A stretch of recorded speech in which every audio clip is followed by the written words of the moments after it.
O sinal de que eu me tornei realmente um professor de inglês foi quando eu comecei a receber um avalanche de mensagens em todas as redes sociais pedindo para comentar sobre alguma coisa que tem a ver com brasileiros falando inglês na internet. Eu já fiz alguns vídeos falando sobre isso e dessa vez temos aqui o nosso ex-presidente Jair Bolsonaro numa manifestação na Avenida Paulista dando uma declaração em inglês na esperança disso ser veiculado na mídia internacional. Ironicamente, eles vão provavelmente preferir dublá-lo do que usar o vídeo em que ele está falando, porque o que ele fala é realmente bastante difícil de compreender. E eu gostaria de compartilhar com você alguns insights sobre a pronúncia do Bolsonaro nesse vídeo para que sirva como um aprendizado para pessoas que têm dificuldades com esses mesmos fonemas. Então, vamos dar uma olhada aqui no vídeo do Bolsonaro falando inglês. Vamos lá. Ele começa o vídeo a propósito admitindo que é uma falha na sua formação o fato de que ele nunca aprendeu a falar inglês. Então, tendo dito isso, é sempre importante frisar que a intenção aqui não é zoar alguém, porque, nossa, tá falando horrível, tá passando vergonha e tal. Eu vou deixar os meus pensamentos sobre essa pessoa de lado e eu vou analisar de forma objetiva e imparcial a forma como ele está pronunciando essas palavras. Daria para entender o que ele está falando ou não? Vamos observar aqui.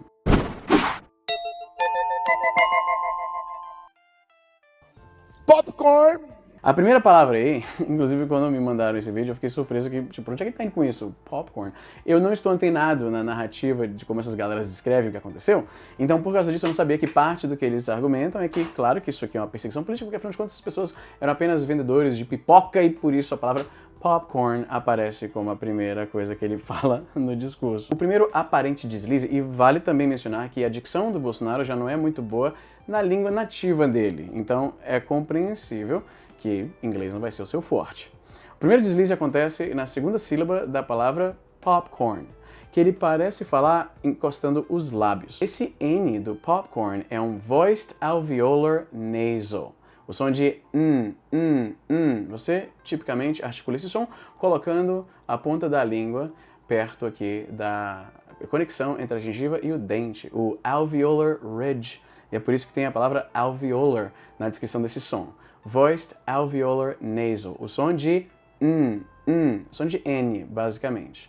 Então, em vez de falar popcorn, ele parece estar falando algo mais próximo de popcorn.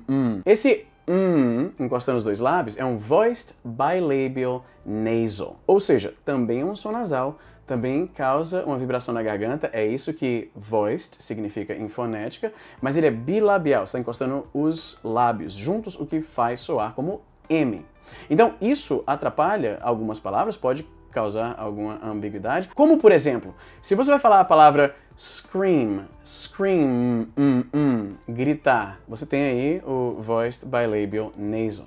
Se em vez disso, se você não tem o controle dessa pronúncia e você fala o voiced alveolar nasal, ou seja, o N, em vez de falar scream, grito, gritar, você vai falar screen, que é tela, ou vice-versa. É talvez o que aconteceria. Em vez de falar scream, ele falaria scream, voiced bilabial nasal. Então tem isso, ele está fazendo o som de M em vez do som de N. Ice cream sellers. Esse soou quase alemão, né? Mas eu não sou, eu não tenho conhecimento da língua, então não posso fazer comentário sobre isso. É o que me soou, pareceu alemão. Vocês que falam alemão podem me dizer aí se foi tão próximo assim como parece aos meus ouvidos. Na sequência, ele fala Ice cream sellers. Ice cream sellers. Deixa eu ver de novo. Ice cream sellers. Yeah. Então a palavra ice, ela tem uma sílaba. A gente tem o hábito, nós lusófonos, de acrescentar uma vogal epentética, ou no inglês, epenthetic vowel, no final de algumas sílabas, às vezes no começo também. É o motivo pelo qual, em vez de falar small, algumas pessoas falam small, ou em vez de falar school, a gente tem a tendência de falar school, porque pra gente esse som no começo de uma palavra não faz tanto sentido sem uma vogal. A mesma coisa acontece no final de algumas palavras. Opa, tive uns pequenos problemas técnicos aqui. É isso que acontece quando você usa o seu celular como câmera. Eu não percebi que a bateria estava quase acabando. Onde é que estávamos mesmo? Ah, sim. Ice cream sellers. Ice cream sellers. I see. Como eu estava dizendo, nós temos uma tendência natural, nós brasileiros, lusófonos, a gente tem a tendência de adicionar vogais, às vezes no começo de uma palavra, às vezes no final. Isso é bem aparente em palavras como Facebook, WhatsApp, notebook, hot dog. A gente adiciona essas vogais e com isso, palavras que seriam, por exemplo, 2 sílabas se tornam 4 sílabas. E quando você adiciona ou remove sílabas, ainda mais, nesse caso, dobrando o número de sílabas que uma palavra deveria ter, fica bem mais difícil de compreender o que está sendo ouvido e guarda isso para depois porque isso acontece lá na frente. Esse I see torna uma palavra que deveria ter uma sílaba em 2. Então, ice cream, em vez de icy cream. A palavra ice cream deveria ter só 2 sílabas. Icy cream acaba tendo 3. É algo para se evitar. Mas o que vem depois é o que é mais confuso, porque ele fala... And ice cream sellers. Ele faz um com esse L, que era o que tinha na palavra de verdade, e soa um pouco ambíguo. Algumas pessoas, eu incluso, estava ouvindo um N no começo, junto com o fato de que ele está mudando o som da vogal da primeira sílaba da palavra sellers, que era o que ele queria falar, seller, a gente chama isso de short E sound. Os sons de vogais podem ser separados entre o som longo, que é exatamente o som que você fala quando você diz o nome da vogal. Então a letra A em inglês é A. Então esse som A, como em gate, é o long A sound. Qualquer outro som a gente chama de forma simplificada de short A sound. Ou seja, vogais ou têm o mesmo som que o seu próprio nome ou não tem. Então um é long, o outro é short. Nesse caso, a letra E, em inglês E, esse som E é o long E sound.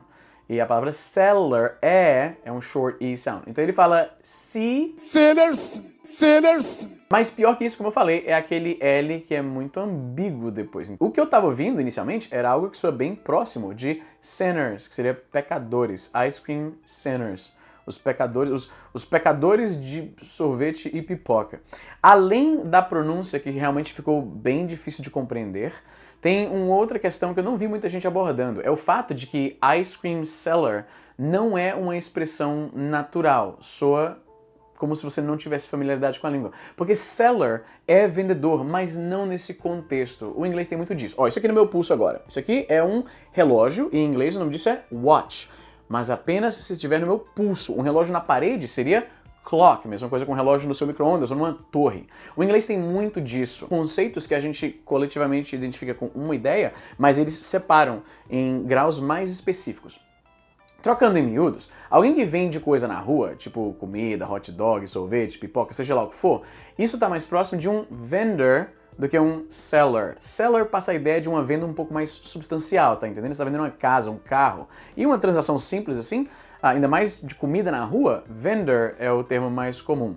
Então, não existe um ice cream seller, você diria um ice cream vendor, e até isso soa um pouco formal, porque na verdade a gente não usa um termo específico para isso. A gente fala ice cream guy, ou the ice cream truck, ou the ice cream stand, e a gente combina isso, the ice cream truck guy, ou the ice cream stand guy. Então, ice cream seller, além da pronúncia extremamente atrapalhada, também não é uma forma muito natural de se referir à pessoa que vende comida na rua. And ice cream sellers. Sentenced. E aí volta. Lembra que eu falei que quando você fala Facebook, você está pegando uma palavra que deveria ter 2 sílabas e pronunciando como se fossem 4? A mesma coisa acontece aqui.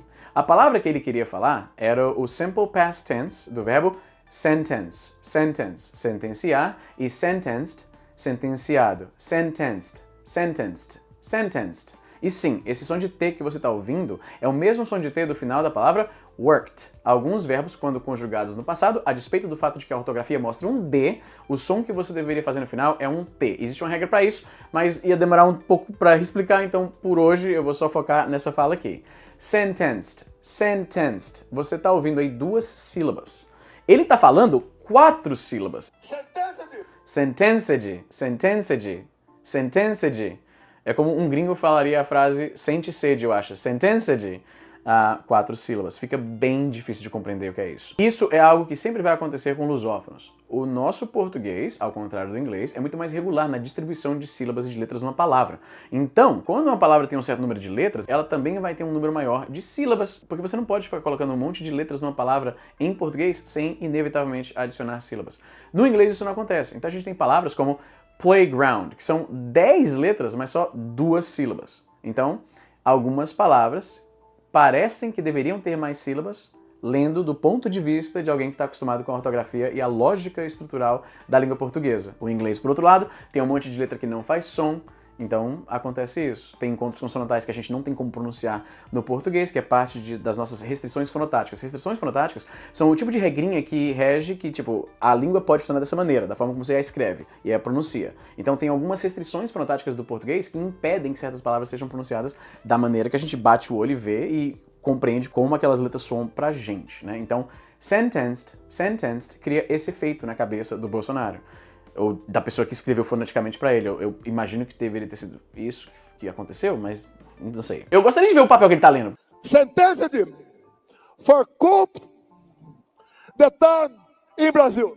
Algumas coisas da dicção do Bolsonaro, eu não sei o que ele era intencional e o que é um tique, porque ele não tem uma dicção muito boa. Ele é um péssimo orador e tem uma horrível dicção, até mesmo no português. Eu não entendo por que, a propósito, eu deveria ter mencionado isso no começo, ele achou que vale a pena tentar fazer um papelão desse. Porque, em primeiro lugar, a mídia internacional liga muito menos pro Bolsonaro do que ele pensa que liga.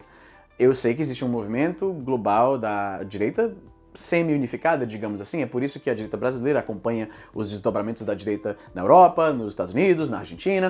Então, não é que ninguém se importa de maneira nenhuma, porque o Bolsonaro acaba entrando, não é à toa que o filho dele estava lá no CPAC nos Estados Unidos.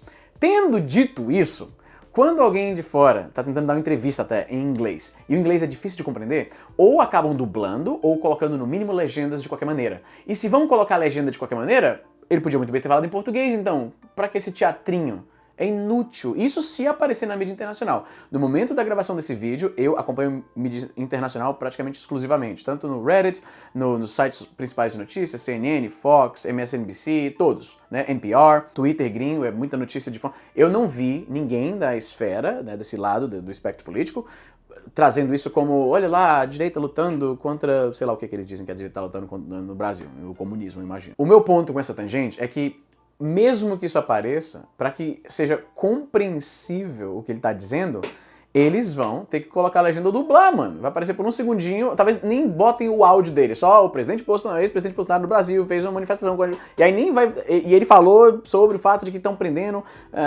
ice cream sellers.